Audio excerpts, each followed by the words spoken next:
Hi friends, നമ്മൾ cycle ചവിട്ടുമ്പോഴുള്ള പ്രധാന പ്രശ്നമാണ് മുട്ടുവേദന, നടുവേദന തുടങ്ങിയ വേദനകൾ. ഇത് പരമാവധി കുറച്ച് നിർത്താനായിട്ട് നമ്മുടെ സൈക്ലിംഗ് പോസ്ചർ കറക്റ്റ് ചെയ്യുക.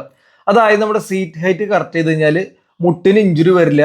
നല്ലപോലെ ചവിട്ടി കാലിന്റെ മസിൽസ് സ്ട്രോങ് ആയി കഴിഞ്ഞാൽ മുട്ടുവേദന തീർത്തും ഇല്ലാതാവും എന്ന് പറയാം. ഇനി നടുവേദനയാണെങ്കിൽ നമ്മൾ ഗട്ടർ കാണുമ്പോൾ സൈക്കിളിന്റെ സീറ്റിൽ നിന്ന് പതുക്കെ ഒന്ന് എഴുന്നേക്കുക. അങ്ങനെ എഴുന്നേക്കുന്ന സമയത്ത് ഗട്ടറിന്റെ ടെൻഷൻ മൊത്തം നടുവിന് പോവില്ല, നടുവേദന അങ്ങനെ കുറയ്ക്കാം. ഇനി നമ്മുടെ റീച്ചിൽ എന്തെങ്കിലും വ്യത്യാസം ഉണ്ടെങ്കിൽ നമുക്ക് ഷോൾഡർ പെയിനും കഴുത്തിനും കൈക്കൊക്കെ വേദന വരാനായിട്ടുള്ള സാധ്യത കൂടുതലാണ്. ഇത് ശരിയാക്കാനായിട്ട് നമ്മളൊരു സൈക്കിൾ കടയിൽ പോയിട്ട് സൈക്ലിംഗ് പോസ്റ്റർ കറക്റ്റ് ചെയ്യണം. കാര്യം അവർ സ്റ്റെമ്മിന്റെ നീളം കൂട്ടുകയും കുറയ്ക്കുകയൊക്കെ ചെയ്ത് റീച്ച് കറക്റ്റ് ചെയ്യാനായിട്ടുള്ള സാധ്യത കൂടുതലാണ്. അപ്പോൾ അത് നമുക്ക് പരീക്ഷിക്കാം. ഇനി നമ്മൾ റൈഡ് കഴിഞ്ഞ് വന്നു കഴിയുമ്പോൾ സ്ട്രെച്ച് ചെയ്യുക എന്നുള്ളത് വളരെ ഇമ്പോർട്ടൻ്റ് ആണ്. സ്ട്രെച്ച് ചെയ്തില്ലെങ്കിൽ ഇഞ്ചുറീസ് വരാനായിട്ടുള്ള സാധ്യത വളരെ കൂടുതലാണ്. ഇതൊക്കെ ചെയ്തിട്ട് നമുക്ക് വേദന ഇഞ്ചുറി ഉണ്ടെങ്കിൽ നമ്മളൊരു ഡോക്ടറെ കാണാം. കാര്യം വിറ്റാമിൻ ഡെഫിഷ്യൻസി ഒക്കെ ഉണ്ടെങ്കിൽ നമുക്ക് മനസ്സിലാക്കാൻ പറ്റില്ല. അപ്പോൾ ഡോക്ടറെ കണ്ട് കൃത്യമായിട്ട് കൺസൾട്ട് ചെയ്താൽ ഇഞ്ചുറി വഷളാക്കാതിരിക്കുക.